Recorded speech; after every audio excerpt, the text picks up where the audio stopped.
आज हम कल बात किए थे क्रोध पे। अब क्रोध आने के कारण पे बात करेंगे कि क्रोध से पहले होता क्या है। अभी ये आपने कभी नहीं देखा होगा कि एक ताकतवर आदमी को एक कमज़ोर आदमी गुस्सा करे या उसको परेशान करने लगे, ऐसा नहीं होता है। सीधे कहें कि क्रोध के पहले घमंड होता है और व्यक्ति उसी पर क्रोध दिखाता है जिसका वो जानता है कि इसका मैं कुछ बिगाड़ लूँगा, इसका नुकसान कर दूँगा, तभी उस पर वो क्रोध करता है। और अपने से जो ताकतवर होता है उससे व्यक्ति क्रोध नहीं करता, फिर वो अपने अहंकार यानी घमंड को अंदर अंदर दबा लेता है। ये होता है। और भाषा दो ही प्रकार से बिगड़ती है, या तो व्यक्ति क्रोध में बिगाड़ता है और या तो घमंड में बिगाड़ता है। और कभी कभी क्रोध ऐसे भी आ जाता है कि कोई तुम्हारी फिक्र करता हो, फिर तुम फिर क्रोध करे, तो निस्वार्थ होता है। तभी मैंने कहा क्रोध हर जगह गलत नहीं होता है, तो क्रोध ऐसे भी आ जाता है, लेकिन अधिकतर मामलों में क्रोध घमंड के कारण ही आता है। तो आज घमंड पे ही बात करेंगे। घमंड के कई प्रकार हैं, कई तरीके से घमंड होता है। अब जैसे किसी को ताकत का घमंड कि हमारे साथ इतने लोग हैं इसलिए हम ताकतवर हो गए। किसी को ज्ञान का घमंड, मेरे पास ज्ञान है, अभी मैं बिगाड़ दूंगा तुम्हारा, अभी मैं तुम्हारा ऐसा कर दूंगा, मैं वैसा कर दूंगा। किसी को सुंदरता का घमंड, ये घमंड के ही प्रकार है ना। तो उन्हीं पर थोड़ी सी बात करते हैं हम। ये आपके पास है, जानते हैं, हमारे पास भी है, हम जानते हैं, क्योंकि हमारा मन आपका एक जैसा ही है, हर प्राणियों का एक जैसा ही है। मैं असल बात निर्जीव और जानवरों के उदाहरण थोड़ा कम लेता हूँ, कम बताता हूँ, क्योंकि उससे फ़र्क पड़ जाता है सही बात को समझने में। अगर हम इनका उदाहरण ले लेंगे तो आप सही नहीं समझ पाएंगे, वहाँ तक नहीं पहुँचेंगे, वहीं अटक जाएंगे। तो ऐसा हो जाता है। जैसे शेर शिकार तभी तो कर पाता है ना जब उसको ये होता कि मैं ऐसा कर सकता हूँ। अब ये मत समझ लेना कि मैं ऐसा कर सकता हूँ तो ये घमंड बुरा है या अच्छा है। मैं अच्छा बुरे की बात नहीं कर रहा हूँ। एक घमंड होता है अकड़ना और एक होता है नम्र होना। तो घमंड गतिज ऊर्जा है और नम्रता उसकी ठहराव ऊर्जा है, स्थिति ऊर्जा है। अब मैं ये नहीं कहूँगा कि हर समय घमंड खराब होता है और हर समय नम्रता अच्छी होती है, ये मैं नहीं कहूँगा। ये तो परिस्थितियाँ बताएंगे और आपकी समझ बताएगी कि आपको करना क्या है और क्या नहीं करना, ये मैं नहीं बता सकता हूँ। बस इतना कह सकता हूँ कि आपने बस कुछ किया है, यानी कर्म आपने किया, आपको एहसास ज़रूर मिलेगा। और वो एहसास या तो आपको बेचैन कर देगा या बेचैन नहीं करेगा। हाँ, थोड़ी देर के लिए बेचैन ना करे, शायद बाद में बेचैन कर डाले। ये आप समझो, ये आप समझ सकते हैं। और बुक तो लिख ही रहा था मैं, तो लिख दिया था, अधिक इसमें नहीं लिखा था, क्योंकि सबको पता है। बस हमें इशारा करना है कि भैया ये भी ऊर्जा का ही रूप है, ये भी जब बिगड़ता है तो व्यक्ति खुद बेचैन होता है, दूसरे को भी बेचैन कर देता है इसी चक्कर में। तो हमसे फ़ोन में किसी ने पूछा, कहने लगे कि भैया ये बताओ कि मैंने ये चीज़ खरीद के यानी इनकी मदद कर दी या दे दिया, तो अब हमें ये बताओ कि मुझे कैसे पता चलेगा कि मुझे घमंड आया कि नहीं। तो हमने इसे कहा फ़ोन से हमने कहा अपने मन में एक लाइन खींच लो। अब गणित के टीचर हैं तो गणित की भाषा में देंगे। हमने कहा लाइन खींच लो और हम आपको सदे सदे बता रहे हैं, उन्होंने जैसे कहा हमने कहा लाइन खींच लो मन में। अब आपको हम व्याख्या करके बता रहे हैं, लेकिन वहाँ तो सीधे ही बोला गया ना। हमने बोला कि मन में एक लाइन खींच लो, उन्होंने कहा खींच लिया। तो हमने कहा जब घमंड आपका लाइन से ऊपर होगा तो आप दूसरे को तुच्छहीन समझेंगे, और जब घमंड लाइन के नीचे होगा तो आप अपने आप को तुच्छहीन समझेंगे। तुम लोग समझ में आ गया? उन्होंने कहा समझ में आ गया भैया। मैंने कहा इतनी जल्दी समझ में आ गया? तो उन्होंने कहा कि हाँ भैया हमारे तो लाइन के नीचे घमंड रहा तो हमने कहा कोई बात नहीं, बैलेंस कर लो। फ़ोन काट दिया। मैंने समझा तो दिया, मुझे अचानक दिमाग में क्लिक हुआ कि हाँ यही चीज़ की तो ज़रूरत थी हमको। मेरी किताब इस लाइन के बिना तो अधूरी है। आखिरकार मन को मापेंगे तो कैसे मापेंगे, यही तो समस्या था। मेजरमेंट ऑफ माइंड चैनल बना रखा है, बुक मेजरमेंट ऑफ माइंड यानी मन का मापन नहीं लिख रहे हैं, पर लोग जानेंगे कैसे कि मापना किसे है, कैसे जानेंगे? तो वो लाइन ही यही थी, यानी बैलेंस लाइन। और पैमाना फीलिंग था कि जब आपको फील हो कि सामने वाला तुच्छ है तो महसूस हो तो समझ जाना आपका घमंड ऊपर जा रहा है। और आपको जब ये महसूस हो यार हमें सबसे बेकार तुच्छ है, तो समझ जाना कि आपका घमंड नीचे जा रहा है। हालांकि अधिक देर तक संतुलन में नहीं रखा जा सकता है, क्योंकि कर्म करेंगे आप, जैसे ही कर्म करेंगे तो इधर उधर होना तय है, और वो जरूरी भी है। बशर्ते इधर उधर होते समय आपको इंसानियत का ध्यान रखना पड़ेगा। अगर आप इंसानियत का ध्यान रख लिए तो वो घमंड ठीक है। भाई थोड़ा सा घमंड बढ़ाना पड़े इंसानियत के लिए तो बढ़ाइए थोड़ा सा। हाँ थोड़ा सा आपको, थोड़ा सा कष्ट आपको होगा या अगले को होगा, होना तय है, होना तय है। थोड़ा किसी को समझाने के लिए घमंड दिखा दिया कि नहीं ऐसा, तो उसकी भलाई के लिए जब किया तो उसे थोड़ा तो कष्ट होगा, लेकिन बाद में समझेगा कि हाँ सही है। लेकिन अगर ये भाव नहीं है कि उसका भला हो इसलिए हम उसको अपना ईगो घमंड दिखा रहे हैं, तो उसको तकलीफ उस समय भी होगी, भविष्य में भी होती रहेगी, और आप भी फिर बचोगे नहीं एहसास पाने से। और अपने घमंड को इतना भी ना नीचे कर लो कि इंसानियत पर दिक्कत आए। अब आप सोचेंगे ये कैसे, घमंड बढ़ाकर तो इंसानियत के लिए कर रहे हैं हम, फिर नीचे इंसानियत कैसे गड़बड़ हो रही? समझिए कि इंसान तो आप भी हैं ना, तो बिल्कुल घमंड नीचे कर लोगे, अपने आप को बिल्कुल तुच्छ समझ लोगे, तो ये आप पर भी तो गलत हो गया ना। आप भी तो इंसान है ना, तो भी तो इंसानियत मर रही है ना। इसलिए ना किसी को तुच्छ समझना है और ना किसी को उच्च समझना है, या यूँ कहिए ना अपने आप को उच्च समझना है और ना अपने आप को तुच्छ समझना है। ये काम सही रहेगा। अपने ऊपर पैमाना रखोगे तो अच्छा रहेगा, दूसरे फिट होता नहीं है। एहसास का पैमाना अपने ऊपर फिट होगा। तो फिलहाल आप समझ गए होंगे। फिर हमने उन्हीं को फ़ोन किया, हमने कहा मैं तो ऋणी हुआ आपका, और आपका और आप जीजा जी का, दोनों लोगों का मैं तो ऋणी हुआ और प्रणाम करता हूँ। अगर आपने ये प्रश्न ना पूछा होता तो किताबें मेरी अधूरी हो जाती। एक वो समय था,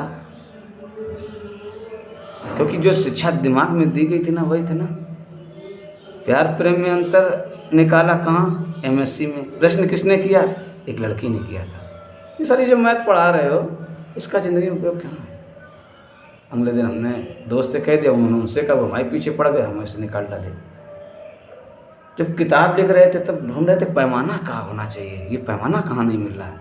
उन्होंने पूछा भैया मुझे घमंड आया कि नहीं ये कैसे जानेंगे? लाइन खिंचवाया है। हुआ ना। अब किस बात का घमंड करें। और तरीके से हमने समझा कि कहते हैं कि कोई कहेगा स्त्री महान कि पुरुष महान, तो अलग अलग उत्तर देंगे। और हमने पीछे वीडियो में भी बोल चुके हैं, पिछले वीडियो में, कि अगर माना कि चलो पुरुष महान है, तो अगर दुनिया से स्त्रियां ही गायब हो जाएं, ना हो, तो पुरुष कितने दिन तक जिंदा रह सकता? नहीं रह पाएगा, नहीं रह सकता। और मन में स्त्रियां महान है तो पुरुष गायब हो जाएं, तो पुरुष कितने दिन तक जिंदा है? स्त्रियां कितने दिन तक जिंदा रहेंगी? नहीं ना। तो इससे ये नहीं होता कि जीवन जीने के लिए दोनों लोगों की ज़रूरत है, नहीं ना। हाँ, दोनों लोगों की ज़रूरत है, तभी तो ज़िंदगी जी पाओगे। अरे आपके अंदर प्रेम है और प्रेम करने के लिए कोई ना हो, प्रेम व्यर्थ हो गया ना। हाँ, हमारे अंदर बहुत सा प्रेम है, हम अकेले बैठे रहें, क्या मिलेगा? कुछ नहीं ना। तो हमने समझा कि ज़िंदगी जीने के लिए कम से कम एक रिश्ते की ज़रूरत, कम से कम एक रिश्ते की ज़रूरत तो होती है। बिना एक रिश्ते के व्यक्ति कोई जी नहीं पाता। ढूंढ लीजिएगा दुनिया के कोई व्यक्ति, कम से कम एक रिश्ते में तो जिया ही होगा ना। क्योंकि शरीर की जो आवश्यकता होती है उसके लिए तो कुछ कर्म तो करेगा ना। और सब काम अकेले तो किए नहीं जा सकते। हमें सब काम अकेले कर लेंगे क्या?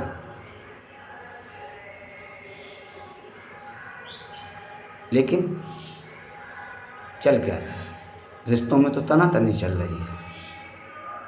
पुरुष कहता मैं हूँ, मेरे अंडर में रहो। स्त्री कहती मैं सुंदर हूँ, मेरे अंडर में रहो। एक दूसरे को कंट्रोल करने के प्रयास में है, पर स्वतंत्रता तो सबको प्रिय होती है।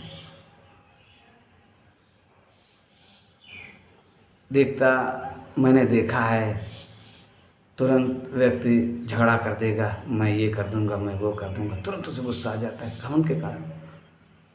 सामने वाली गलती है कि नहीं? अरे गलती कैसे कर दी, ये वो है। मैं घमंड अच्छा बुरा दोनों नहीं कह रहा हूँ, मैं फीलिंग की बात कर रहा हूँ कि जो फीलिंग आपके व्यवहार से दूसरे को मिलती है, उसका क्या किसी का हम एक बार अपमान कर दें और फिर हाथ जोड़ के या सॉरी सॉरी सॉरी सॉरी करते रहें, क्या उसका कष्ट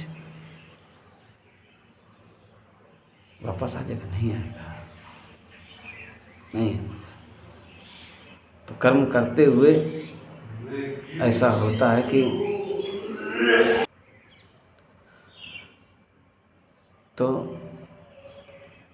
कर्म तो करना ही पड़ता है। तो जब किसी से बात करो तो ये समझो कि जो मैं ये कह रहा हूँ, कोई मेरे लिए अगर ऐसा कहे तो मुझे कैसा लगेगा। मुझे तो बताया गया था कि जो चीज़ तुम्हें अच्छी ना लगे वो दूसरों को क्यों दो, तभी मैं नहीं देता हूँ, तभी मैं सॉफ्ट ही व्यवहार करता हूँ। क्योंकि आखिरकार वो भी तो इंसान है ना। हाँ, इसमें घाटा हमारा ही होता है। जब मैं किसी को सम्मान दे देता हूँ तो मुझे गुलाम बनाने का भी प्रयास करने लगता है। लेकिन मैं फील तो कर ही लेता हूँ, पर रिश्ते भी निभाने हैं, ऐसी ज़िंदगी चलती है। देख, परिवार में देखो, आसपास देखो, समाज में देखो, घमंड तो हर एक जैसा ही होगा ना। कि आपके परिवार में कोई घमंड कर रहा तो वो अलग है, पड़ोस वाला अलग है, दूसरे प्रदेश का अलग है, देश वालों का अलग है, दूसरे देशों का अलग है। कहाँ सब कि मैं उच्च हूँ, ये तुच्छ है, ये तुच्छ है, मैं उच्च हूँ, यार मैं तुच्छ हूँ, ये उच्च है, ये सब कहाँ? किसी को टाइम तो है नहीं। अजीब बात है ना, जब कोई दूसरा घमंड दिखाता है, यार ये घमंड कर रहा है, भाई उसका घमंड खराब हो गया, और आपका घमंड अच्छा है। वो कहावत है ना गांव में कि अपना मट्ठा कौन खट्टा बताता है। थोड़ा सुधार दिया शब्द हमने, देहाती भाषा में कहें कि अपन माठा कौन खट्टा कौन बतावत है। ये शब्द द्विजाति भाषा पूरा, लेकिन भाव समझिए आप। तो ये घमंड है। अब कहाँ रखना है, कितना रखना है, ये आप समझिए और एहसास पाने के लिए भी तैयार रहिए। जैसे रखोगे तैसे पाओगे। ये अंदर का मामला है। आप अपने आप से झूठ नहीं बोल सकते, दूसरे से झूठ बोल लो, अपने आप से नहीं बोल सकते। मैं तो चाहे छोटा हो या बड़ा हो, रिस्पेक्ट मैं सबको दे देता हूँ। और ये बात प्रणाम करने की तो मैं सबको ही कर सकता हूँ, मुझे कोई फ़र्क नहीं पड़ता है, देने में क्या जाता है। लेकिन देते हुए प्रणाम या नमस्ते कुछ भी सम्मान, अपने आप को बैलेंस लाइन के नीचे नहीं लाता हूँ कभी। मैं बैलेंस ही में रहूँगा। कोई हमें नीचे करने की कोशिश करेगा तो मैं जान जाता हूँ, अपने आप ऊपर कर लेता हूँ। मैं समझ जाता हूँ इसका, इन व्यक्ति का घमंड लाइन के ऊपर जा रहा है, तभी हमको नीचे कर रहे हैं। देखिए, घमंड ऊपर जाए तो भी बेचैनी होगी, घमंड लाइन के नीचे जाए तो भी बेचैनी होगी। घमंड लाइन के ऊपर जाएगा तो दूसरे को आप बेचैन करेंगे, और नहीं मिल रहा तो भी बेचैन करेंगे, अरे मुझे सामान नहीं मिला। यानी नीचे जब जाएगा तो बेचैनी तो होगी। तो ये घमंड है, ये भाव है, विचार, भाव, एहसास अंतिम चीज़ हो जाती है। तो फिलहाल आज इसी पे बात करने से कितना बोलें, हम घमंड का दर्द बर्दाश्त कर चुके हैं ना। अरे हमारी हाइट ही हमारी अधिक नहीं है, तो जब छोटे थे तो कहते थे, अरे देखो ये हाइट देख बनता है, तकलीफ तो ही होगी ना। लेकिन वो कबीरदास जी की दुआ सुन रखे थे, अरे बड़ा हुआ तो क्या हुआ, जैसे पेड़ खजूर, पति को छाया नहीं, फल लागे थे दूर। इसी से काम चला लेते थे, और क्या है, एंटीडोज तो लेना ही पड़ेगा ना, नहीं तो दुखी रहोगे। मैं तो अकेले ज़िंदगी तो नहीं जी सकता हूँ, इसलिए रिश्तों की ज़रूरत होती है, इसलिए हर रिश्ते मायने रखते हैं, इसलिए मैं हर रिश्ते का सम्मान करता हूँ, हर रिश्ते का। और उस हर रिश्ते में इंसानियत होनी चाहिए। मैं हर रिश्ते की पवित्रता बना के रखता हूँ।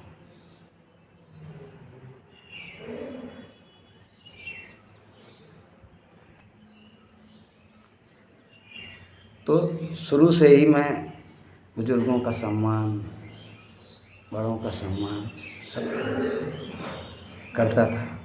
मैं समझता हूँ कि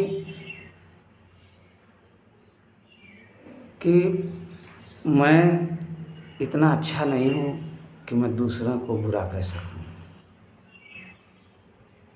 और कोई इतना अच्छा भी नहीं जो हमें निराधार बुरा कर दे कि तुम बुरे हो। मैं इतना सुंदर नहीं हूँ कि मैं दूसरे को कुरूप कह दूँ, और कोई इतना सुंदर भी नहीं कि मुझे कुरूप कहे। और घमंड को बैलेंस करना सबसे ज़्यादा ज़रूरी है। इससे जिसने बैलेंस कर लिया वो समझो जीना सीख गया। क्योंकि प्रेम गले इतनी सांकरी, इसमें दूजा न समाए। वो इसीलिए किसी भी रिश्ते में आप फ़र्क जरा सा भी डालोगे तो वहाँ प्रेम हो ही नहीं सकता, वहाँ फिर समझौता बन जाता है।